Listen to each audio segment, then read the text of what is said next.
All right, here we are with another Friday financial wrap up.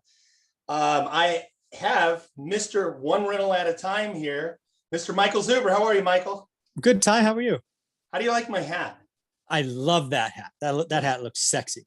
Yeah, I love it, man. I love it. So let's just jump right into it. I listened to on your YouTube channel. By the way, if you're not following Michael on YouTube, especially YouTube, because that's where his best content is.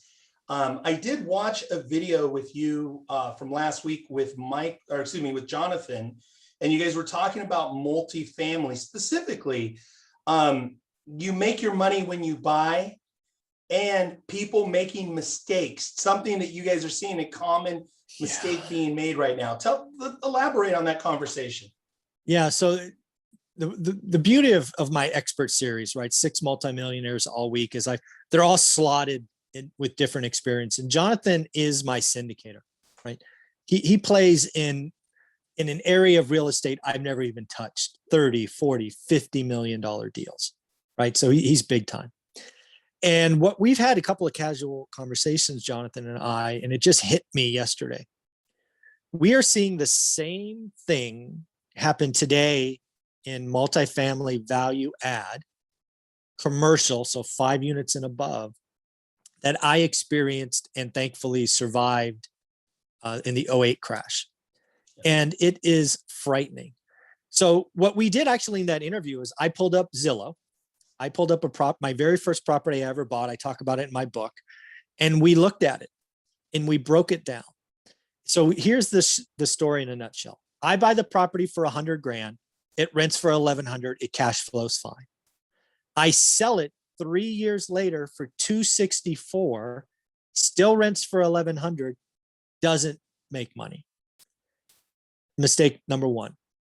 The person who bought that deal was using at the time a bad debt structure. It was called 2 and 28, where the first 2 years of the loan were 0.9% interest.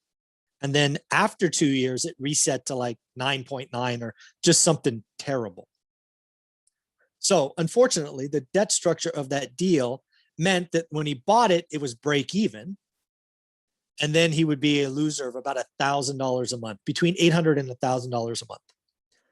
And then what Jonathan told me, again, Jonathan plays much bigger. He's like, people are doing that today in multifamily. There are deals and syndications being done right now that have debt structures with short-term, interest-only, horrible terms, but are looking good on paper because they're using the interest-only period. And the problem is the guy that bought my house for $264 celebrated, was excited, but all he did is he walked into a loss. The loss was just pushed out because once the debt changed, he was done. He couldn't hold it. And Jonathan says it's happening today. There are syndications, and if you are a limited partner and you're giving somebody else money today for a value add deal, Jonathan's like, your money, you may have already lost your money. You just don't know it yet, right? You put $50K in a value add deal, and the debt structure is wrong, and you have to refi at a lower rate, higher cap, and higher rate, sorry, your equity's gone. Yeah. He's like, people just don't know that. Again, they're limited partners signing on the dotted line today, wiring 50, 100, 200 grand that they don't know they just lost that money. Wow. It's sad. So that's just one of 3 things. The second thing, again, with Jonathan and I, is the assumptions. The person who bought my house at $264 assumed prices would only go up. The only reason he did that 2 and 28 was because he assumed he could refi out in 2 years and the price would be higher and he'd be a gazillionaire. There are such horrible assumptions today in value add multifamily: rent growth, cost, vacancies, cap rate. I mean, just people are literally beating up their spreadsheets to bleed and cry. And it's not a good idea. If you have to bend your spreadsheet 5 ways to make the deal look good, I have a hint for you. It's not a deal. It shouldn't be that hard. And then the final one is irrational exuberance.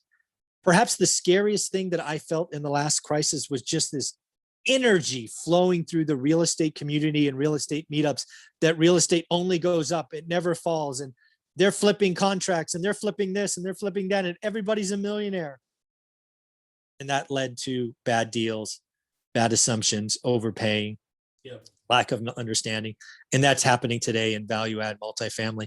So unfortunately, Jonathan and I, we're trying to warn people. And again, it's hard, right? Today you're signing the deal, you feel great. Jonathan and I are like, oh my God, 3 years from now, you're going to lose all your money. Nobody likes to hear that. But there are so many similarities between multifamily value add today than single family of 08. It's frightening. 100%. I couldn't agree with you more. And it's interesting too, that just to see so many people on the social channels, on Instagram, YouTube, that, you know, they're like, oh man, I got these deals. It's performing at, 30%, 25, 33%, but it's based on, like you said, it's all these variables. If the market continues to appreciate, and almost like a game of musical chairs, right? So when the music slows down or stops, somebody's going to be stuck holding the bag on those multifamily deals, the limited partners. Yeah, no, I mean, the limit there, it feels every fiber of my body. There are people wiring money today that they'll never see that money come back. You've lost it and don't know. And the problem is you won't even know for 3 years. Because again, think about the guy that bought my house. For the first 2 years at 264, he was fine. The interest rate was 0.9. But as soon as that 25th month came and he realized he's upside down $800, it didn't take long for him to go, oops. And oh, by the way, folks, what happened to my house? Again, you could go look at it on Zillow. It retrades at 75 grand. He bought it at 264, was fine for 2 years, lost it at the end of the third year, and the bank sold it for 75 grand. So limited partners, you're out. You're done. You got nothing. Yep. Bad. Yep. I couldn't agree with you more. I love too, you guys in the interview, you said that you make, which is an old coined phrase, but I love the twist on it. You make your money when you buy. Right. And the idea is that you buy right. Right. And that's just something real estate 101 is you make your money when you buy, not when you sell. It's buying right. You make your money when you buy. What was the twist on, you guys had a twist on? Yeah, the whole idea is what we really came back to is you make your money when you buy is a great saying. We both live it, but you also lose your money when you buy. There are people buying deals today that guarantee a loss. The guy that bought my house at 264 guaranteed a loss. Yep. It's sad. Yep. Well, this is something we talked about pre-roll, and something I want to do that I think will be fun is I can't believe July is right around the corner, right? Like mid-year's here. It's like halftime. I always look to it, the 4th of July, that weekend. Yeah, me too. It's like halftime. That's like, okay, I'm going to rest, I'm going to recoup. But I also look back and say, okay, this is what's happened the beginning of the year. What do I see? What do I anticipate? And where do I want to go the second half of the year? So let's just do I think this will be fun for you and I, because we're always talking about interest rates, inventory, appreciation. Let's forecast where we'll both give opinions. So right now, today, interest rates are at, and then where do you see interest rates in December, Michael? Yeah, so we'll talk about the 30-year interest rate, which is what most real estate investors look on. And we'll do owner occs. Right now, the interest rate, rough and tough, here at the end of June is about 3%, right?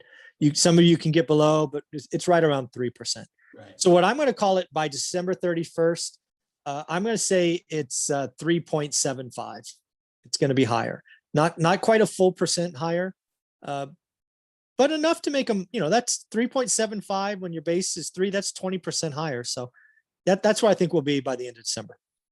I agree. And it's funny, if I was going to throw out a number, I would just probably like point shave and go 3.875, 3.69. Right? So I would agree. Probably still, you got to realize too, that's not crazy. That's still a really good interest rate.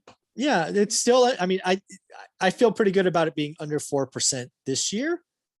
If we were to get really nuts and talk about 18 months from now, oh, that's a different story. I'm talking, 5% or maybe even more, 18 months from now, but we'll keep it 6 months out. I can remember buying my first property, my first deal, and I got a rate 30-year fixed at 6.5%. And I remember like all of my family, like, oh my God, that's so amazing. And I'm like, and I had no idea. I'm like, what is your rate? And I'm at 8, I'm at 8.5, I'm at 8.9, all of these rates, this was back in the 90s. And anyway, so these rates, in my opinion, are epic and, Yeah. obviously a great opportunity for single family. So let's talk about inventory. So, right, like inventory, we talked about, and we're talking about national inventory. Yep.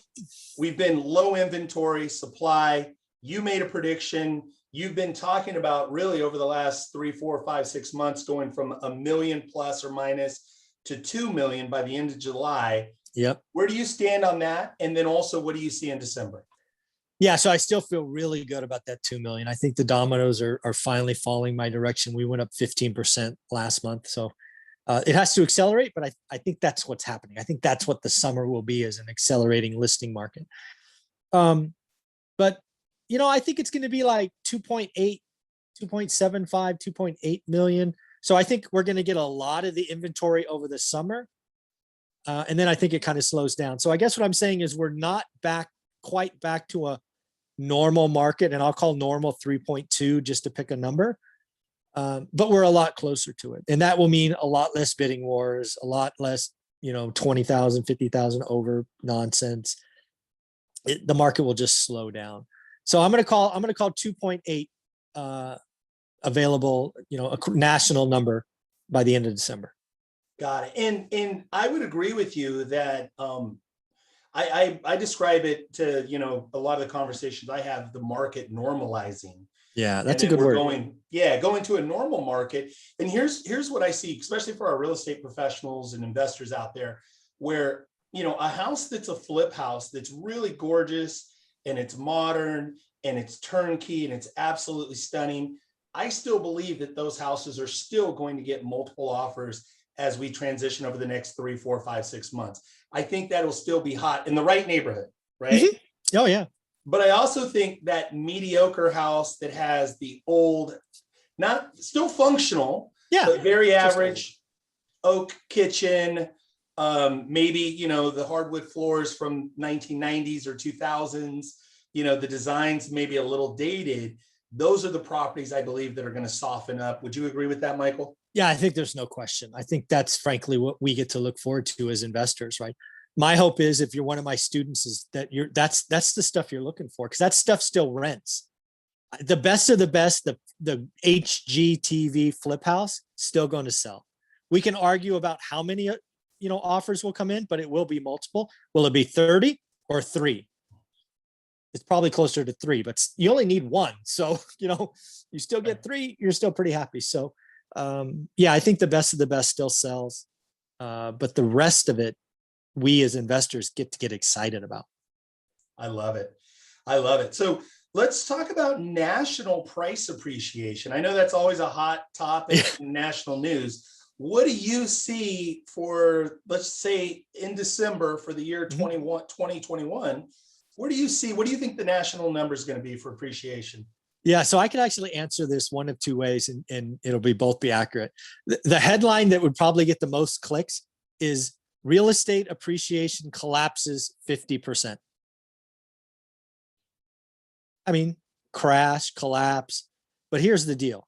We went up 16% last year. I suspect we go up 8% this year. We're going to go from 100 to 50 to 40 miles an hour. It's going to feel way different. But I promise you, as somebody owns a couple of houses, I don't mind 8% appreciation. Yeah. It's not 16. It shouldn't be 16. 8's not that bad. But again, all the talking heads want to talk about a crash. All they have to say is housing appreciation collapses, crashes 50%. Technically, mathematically, that's right, but it's a horrible message. I think nationally speaking, homes are up 8% in 2021. I like that number. I like 8%. It's interesting because I think about over the 90s, the 2000s, it felt like in most national markets, 3 to 5%, 5 to 6% was kind of normal back then. Yeah. So I think 8% is very, very realistic and practical, considering the lower inventory that we've had most of the year. Yeah, I mean, again, I've been doing this pretty actively for almost, I guess, a little bit over 20 years now. And, 8% appreciation is still in the top 5% of my years. Strong, Yeah. strong. I want to finish. I want to talk about something fun, and I've got my one rental at a time hat on, but I want to talk about, we talked about it last week, but I want to just hit it again so that everybody really knows what's going on. Tell us about that banner, the 500 banner there over your left shoulder. Yeah. So again, Ty gets 100% credit for this. We were doing our interview last week, or maybe it was the week before, and he's like, and we were talking about goals, right? I'm trying to find a goal that excites me. And students of my course did 162 deals over 18 months. That was great, life-changing. It feels great, but I've been a quota-driven person my whole life. And I'm like, you know what? Let's try to do 500. And oh, by the way, instead of 18 months, let's make it a year. And you said you need a banner. I'm like, damn it, he's right. I need a banner. So there you go. One of 500 student deals, June 1st, 2021 to May 31st, one rental at a time. You can't quite read it, but the course name is there. It says how to get started, one rental at a time. But because I know you like this, I went the extra mile and I printed these postcards. It says 500, congratulations, one of 500. You did it. I am so happy for you. How to get started, one rental at a time. I will autograph all of these and mail them to you for everybody that gets me their address and does a deal. And yes, if you do 2 deals, you get 2. If you do 5 deals, you get 5. I would look forward to somebody stringing these up. But yes, I spent money. I'm a cheap son of a gun, and I spent money. And oh, by the way, I didn't buy 500 of these. I bought 1,500 of these because I expect all of you to help me blow this number out. Yes, I love it. I love it. I love it. 500, here we come. I love it. That is so exciting, Michael. I love the extra too of the postcard that so again, just to be really clear, what Michael said was, when you do your deal, message him and let him know, DM him, send him a message on one of the social platforms. Make sure, be smart about it, right? Include your mailing address. And exactly. And your zip code, yeah, right? So that he can actually mail this to you. Just curious, Michael, how do people get involved? I know we never promote or pitch, but I think this is important. How do people get involved? I think I'm a student of your getting started one rental at a time, and I've been doing this a long time, but you give so much great content, and it's those little extra distinctions in the way you look at things and think about things that make all the difference, right? I'm learning so much from our relationship. I also want to say something too that he said off pre-camera roll. Michael was telling us, sharing a story of somebody we mutually know and respect. And the guy was like, hey, I can help you with your social media. I can do all this stuff. And it was like all about, you could make all this money and make all this money, which, by the way, making money is a good thing because you can go out and help a lot of people. But what Michael said to me off camera when pre-roll before we started this was that, you know what? It didn't resonate for me because Michael's about the personal impact. Michael's true purpose in all of this, he's already got a huge portfolio. He's making money. He does this because of the impact, the amount of impact you want to have in the world. So I just want to give you that testimony that, Michael is true and authentic and here to really serve people. So how do people get involved if your course, I know it's incredibly inexpensive, very affordable, tremendous value. How do they get involved in it? Yeah, so I have a course. It's called How to Get Started, One Rental at a Time. It's the course you're referring to. It's $299. I hide nothing. But there's 2 things that are very powerful about it. First and foremost, it comes with access to a free Facebook group that's growing leaps and bounds, and people are posting deals and asking questions. And the network effect in that is amazing. But secondly, because we've been doing one rental at a time now for almost 3 years, the brand is working. And I have other experts that want to give. So the course by itself is worth $299. You add the Facebook group, and now we've done seller financing. We've done raising private money. We're going to do a flipping course. We're going to do luxury Airbnb, mortgage 101. There's more and more content coming. Jonathan, actually, we talked about in the beginning, he's going to do a syndication 101. And all of these will just be bonus sections. Yeah. because of the good work we're doing here. And if you want to get a taste, and it's just free. It's, you buy it. It's no monthly service, one-time fee. I could make a lot more money doing monthly fees. If I would have listened to this huge influencer, I could be making more money, but it's not about me. It's about, doing good work and trying to help as many people as we can. And again, Ty, I expect to send you a lot of these. Yes. Yes, yes, yes. I love it. So they can just go to the website, right? At onerentalatatime.com. Yep. Or any of my YouTube videos. There's a link in the bottom, but yeah, any of those. I love it. I love it. So folks, do yourself a favor, get involved with Michael. We don't pitch on this show, but I just want to put it out there. I'm super inspired by the 500 student deals. I love that. It's your idea. You better be. Yeah. Well, it was your goal. And then I had the idea of the banner. But thank you. Our goal. Thank you for the credit. I appreciate the synergy we have. Folks, do yourself a favor, get the book at One Rental at a Time. Most of you have it because you're already, you're consuming content. So do Michael a part of his, do us a service. If you're getting a lot of value from the content, go on and write him a review on Amazon, a 5-star review. Talk about what benefits, what you're learning. Thank you so much, Michael. You're always so generous with your time. Thank you for everything you do for our community. Thank you. You got it. Have a great day. You too.